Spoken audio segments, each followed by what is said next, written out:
Hello, hello, good morning po guys. Kumusta po kayo? Kumusta na po lahat ng mga subscriber dito? Stay tuned lamang po kayo guys, kahit hindi na ako masyadong active dito sa channel na ito. Nag-stay lang naman ako kaya dyan lang din kayo. Ito po ang channel ko na pinakamamahal ko, na talagang pinaghirapan ko ng husto ang channel na ito guys. Pinagpupuyatan ko para lang mamuni. Pero ngayon hindi na po ako masyadong nag-active dito. Nagka-problema kasi yung aking AdSense dito guys, kaya hindi na ako masyadong nag-active dito. Nadimuni na nga sa ngayon tinapumuni, nadimuni na, kaya lamang po hindi ko po ito pwedeng alisin ang channel na ito para po sa mga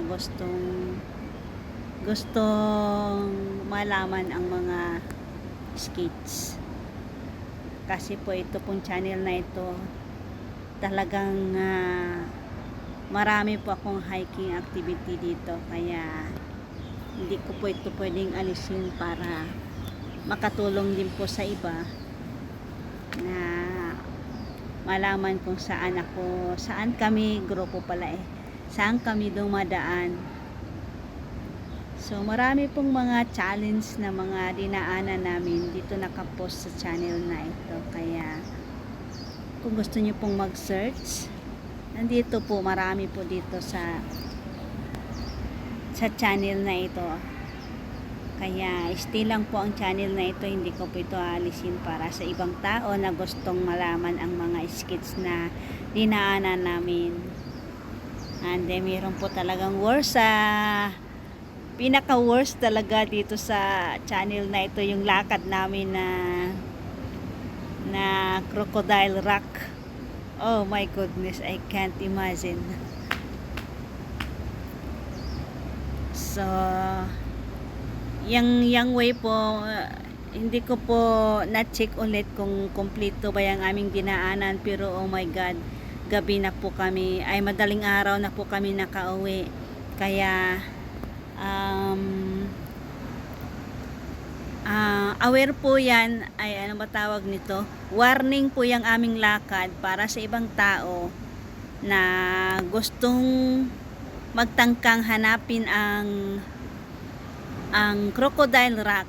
Kailangan nyo pong agahan, kasi yung aming lakad po na yan ay medyo tanghali na kami naka-start, kasi naglangoy-langoy pa kami sa entrance. So na ano po yung ano ba tawag noon, naatrasar po yung aming time ng pagbalik, na dapat mag-coaster din po kami pabalik. Tapos inabutan pa kami ng ulan at high tide doon sa area na aming pinuntahan, kaya yung aming lalakaran pabalik ay hindi na namin pwedeng lakaran pa. Kaya po kami nag-exit sa bundok at saksakan ng layo po talaga ang aming nilalakad. Kaya po sa mga gustong magtangkang pumunta doon, sikapin nyo po na makabalik kayo in that way lang din po sa coastering, para mahabol nyo po ng mga 5 oras siguro. 5 oras siguro ang pabalik.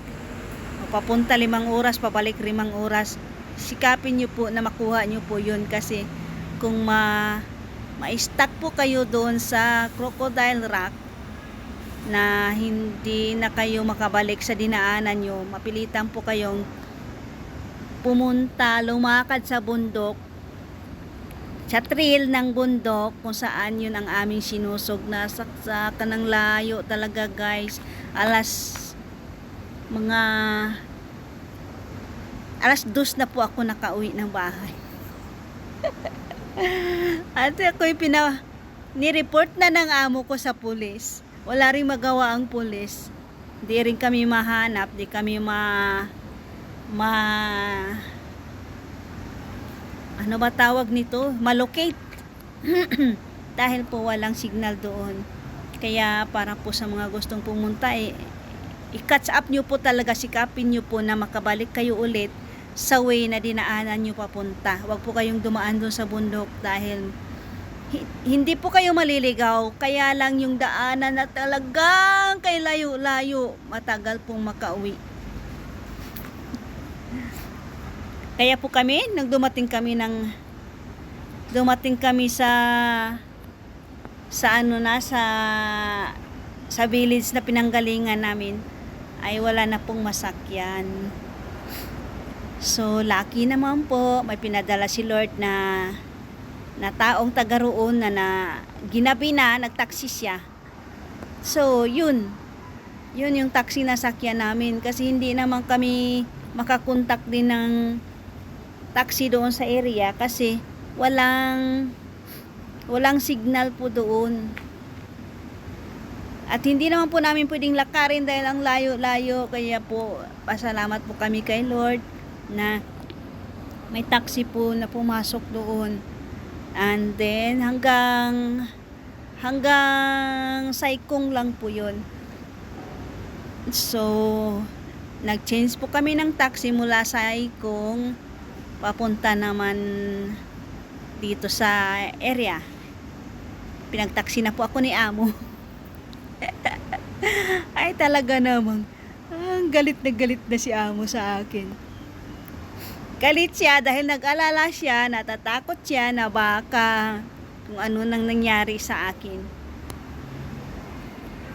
Hindi naman kasi siya aware, sa akin sinabi na okay lang ako, malayo lang talaga. Nung nasa tuktok pa lang kami ng bundok, nag-message ako sa kanya kasi may signal doon. Sabi ko, okay lang ako, okay lang kami, malayo lang talaga yung trail na nasundan namin, huwag kayong mag-alala, pababa na kami, pauwi na.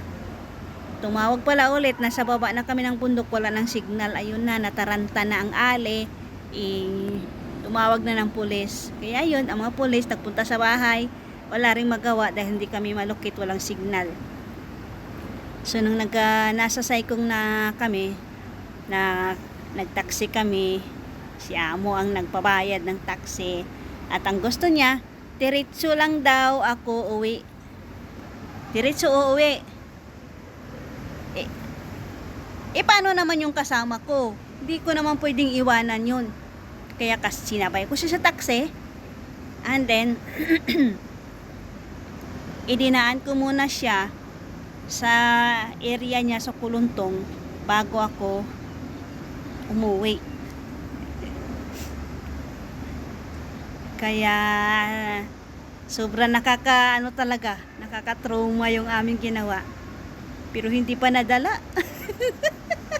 Hindi pa talaga nadala, walang kadala-dala talaga hanggang umuwi na lang si ate. Wala na akong kasamang mag-explore. So yan lang po muna ang ating update, guys. Maraming salamat po sa inyong pag-stay sa aking channel. Thank you so much. Dadalawin ko po ang inyong channel pag may time po ako. Thank you. Thanks for watching, guys. Ay siya nga pala, may update lang po ako. I-update ko lang po ako ay nandito na sa bago kong amo dito sa Pukulam. 4 na buwan na po ako dito. 4 na buwan pa lang. Kaya hindi pa pwedeng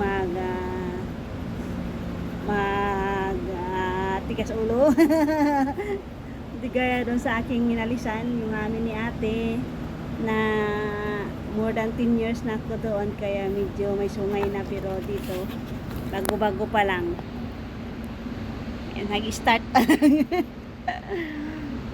So yan lang po, guys, ang aking may kwento sa ngayon. Updatean ko lamang po kayo sa sunod na panahon. Kahit hindi na po ito masyadong active,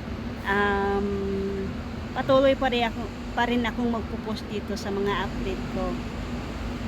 At sa mga hindi po nakasub sa aking bagong channel, ang aking channel po ay Lens Im Vlog. Pakidalaw nyo na lang po at pakipindot na rin ang subs. Thank you so much for watching, guys. Bye.